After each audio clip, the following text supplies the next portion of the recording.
Thanks for tuning in to the Urban Scope podcast. I'm back with another Inside the Scope edition of my podcast. And today I will be breaking down Common's I Used to Love Her, one of my favorite hip hop songs of all time, one of the greatest odes or the greatest dedications to hip hop of all times, the greatest metaphor to hip hop that Common released off his 1994 album, Resurrection. Very good, intricate song that described his journey through hip hop and his personal journey and what he felt about hip hop at the time that he made this song back in 1994. And there's a lot of historical references as it relates to hip hop when he made this song and his displeasure for hip hop, but also his love for hip hop and also his selfishness towards hip hop.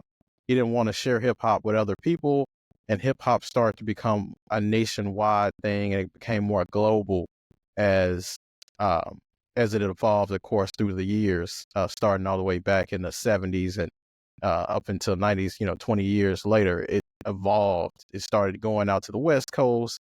Common is in Chicago, so of course it made it to Chicago from New York, but it started going everywhere. It started going in the South and Midwest, and it just went through a lot of changes and a lot of things that he didn't like from as he's a hip hop purist, things that he didn't like that he started to see decline in hip hop, so to speak. I wonder what he would think now, because people still say that about hip hop to now, about hip hop now. So it's interesting to see his displeasure back in the 90s, mid 90s, and where it is today and how it totally evolved from just per emceeing to pop culture, as I'll get into later when I dissect this song. I'm gonna go through the lyrics of the song and kind of break down parts of it and explain it in this historical reference as I believe he saw it, or how many people see he described hip hop as he recited it in the lyrics. So, um, like I said, Common was a purist and he believed in no gimmicks and just giving you straight hip hop, not selling out or conforming to society to sell records. He was thinking about just about getting his message out and being the best MC that he could be. Um, and like I said, go all the way back to those 5 elements of hip hop, which is MCing, DJing, graffiti, breakdancing, and knowledge or fashion of the culture, pretty much. So, without further ado, I'll get into it. So he started off by saying he met this girl when he was 10 years old. So essentially, he's saying he fell in love with hip hop when he was 10 years old. Um, and then there's another line where he said New York brothers had did her in the park. So he's talking about the origins of hip hop. Hip hop was started in a park, just from people rapping. It started from a party with DJ Kool Herc, and he's taking it back to the origins of hip hop. So he's relating a girl, which most people, if you don't hear the song on the surface front, you'll think he's talking about an actual girl, but he's talking about hip hop and how it started in a park. So that's what the reference is to. And he said, "Pure, untampered down sister, I missed her." So that line is reference to, he's saying that the culture has changed in hip hop in 1994, and he missed the pure hip hop when it was back in the park and when people were emceeing, and before it turned into something else. And I'll get into that something else here in a couple of lines. And then he makes reference to she became Afrocentric, which a lot of people thinks it was reference to a Tribe Called Quest and these other groups who were starting to dress in African garb and wore the African medallion chains and things like that back then. So he's making reference to that culture that started forming around that time. And then he said she started rapping about stopping the violence.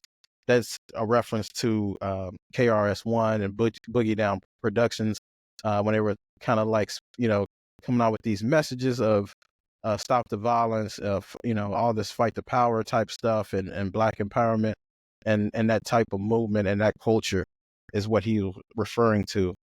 And then this is where it gets interesting, is when he said she broke to the West Coast and that was cool. wasn't, and that was cool. And this is around the emergence of, or the time of NWA, Snoop Dogg, Warren G, Tupac, Ice Cube.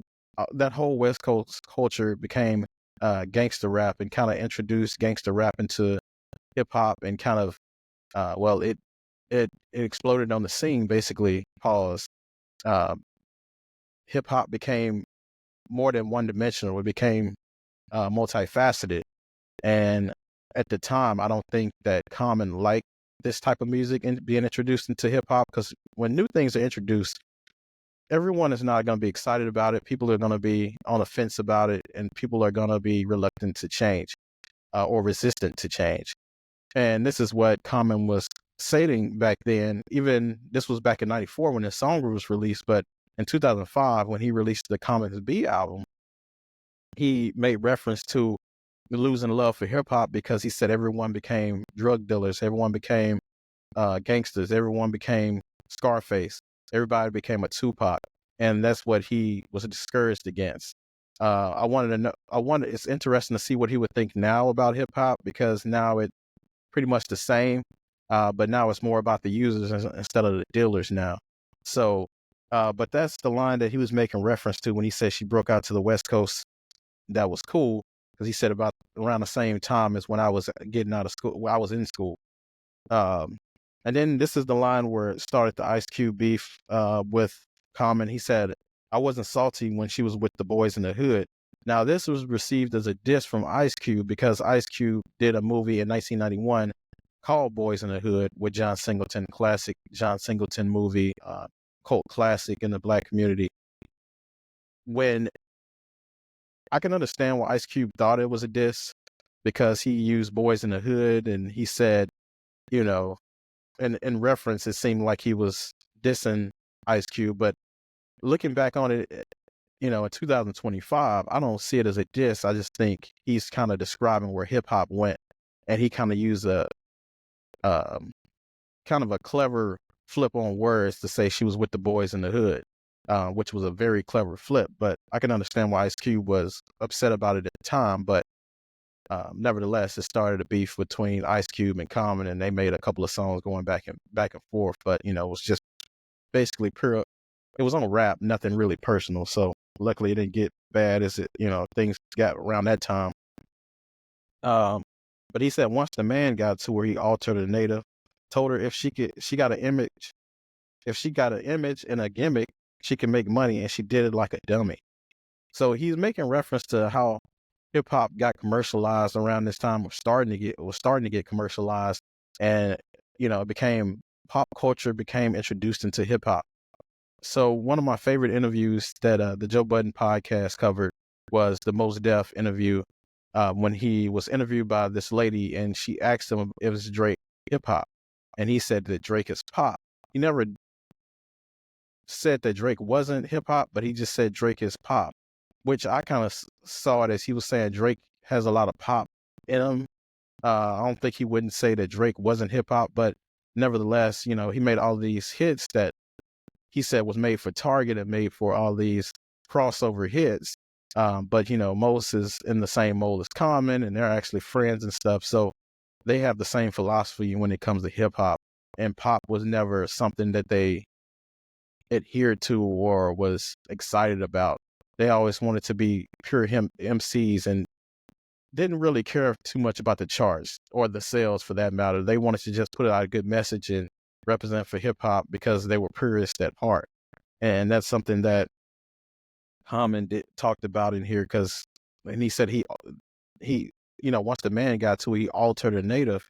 He was talking about that alternative hip hop, the hip hop with the poppy sounds, the hip hop with the with the tunes that people that didn't love hip hop uh, would gravitate towards. And he was relating to people selling out and becoming something that they weren't, or something that hip hop isn't. Uh, and then another line he put, stressing how hardcore and how real she is. Now, this is when he talked about um, that gangster rap again. He talked about how everyone had to be a gangster, and he made the greatest comment that I've ever heard in hip hop, or one of the greatest, I want to say, because it's a lot. But he said that the freshest thing about hip hop is you can be yourself. You don't have to be somebody else. You can be yourself, and that's true hip hop.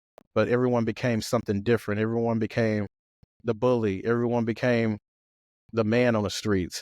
And the purest part of hip hop, you can be yourself, and Common's always been that. He's not never tried to be the tough guy. I mean, he responded to people and disses and things like that. But as far as hip hop, he's always rapping about love and about equality and about uplifting. He's not rapping about what he did in the streets, and he's from the streets of Chicago, but he never rapped about that type of rhetoric. He's always been the uplifting MC, and it's always about MCing and not about rap so much. And that's what the emphasis is when Common. So this Common, I Used to Love Her song was one of the first hip hop old songs that I actually listened to. The reason why I fell in love, one of the reasons I fell in love with hip hop, and one of the reasons I love Common's music to this day is just because I know he comes from a pure place, and he wants to see hip hop do better. He's always loved hip hop, regardless of how many movies he's done. He's done a lot of movies and has been successful at it, but he still always gravitates to hip hop because that was his first love. And everyone in hip hop, loves Hip Common for that reason, because he never compromised who he was. Well, from a hip hop standpoint, he had the crochet pants and all that stuff back then, but that was a whole other story. But for the most part, he's been pure at heart and always wants to do what's best for hip hop. So thanks for tuning into the Urban Scope podcast, another Inside the Scope edition. And until next time, I'll see you next time.